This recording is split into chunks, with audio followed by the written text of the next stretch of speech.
বিয়ের মণ্ডপে কনে বদল।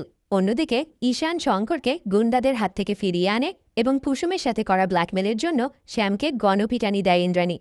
হ্যাঁ, এরকম দৃশ্য হতে চলেছে আজকের কুসুম ধারাবাহিকের এপিসোডে।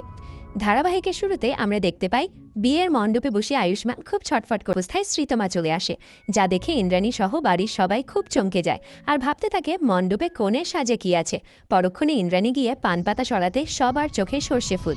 পরের সিনে কুসুম শঙ্করকে অপহরণ করার বিষয়টা সবাইকে বললেই শ্যাম ভয় দেখিয়ে আয়ুষ্মানের সাথে তৃষার বিয়ের দাবি জানায়। অপরদিকে ঈশান শঙ্করকে নিয়ে গান করছিল, সেটা দেখেই ইন্দ্রাণী রাজকে বলে আয়ুষ হয়তো ঈশানকেই খুঁজছে, তবে ঈশান গেছে কোথায়? সকাল থেকে গায়ে হলুদের অনুষ্ঠানে ও ঈশানকে দেখিনি।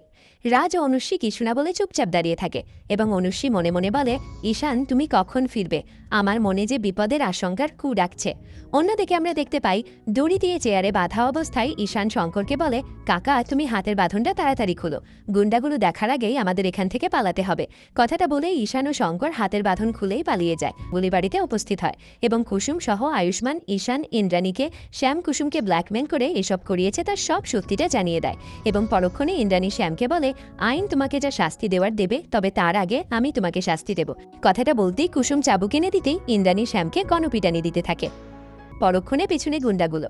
এদিকে বিয়ের মণ্ডপে আয়ুষ্মান ছটফট করেও কোনো উপায় পায় না, আর তখনই কুসুম তৃষাকে কনের সাজে পানপাতায় মুখ ঢেকে গাঙ্গুলি বাড়িতে নিয়ে আসে এবং বিয়ের নিয়ম শুরু করে। 7 পাক ঘোরানো হয়। এদিকে আয়ুষ্মান শ্যামের মুখে হাসি দেখে মনে মনে বলে এই বিয়েতে শ্যাম কেন হাসছে? তার মানে এইটা শ্রীতমা নয়, এটা তৃষা। পরবর্তীতে আসে শুভ দৃষ্টির পালা। পুরোহিত পানপাতা সরাতে বললে থমকে যায় তৃষা।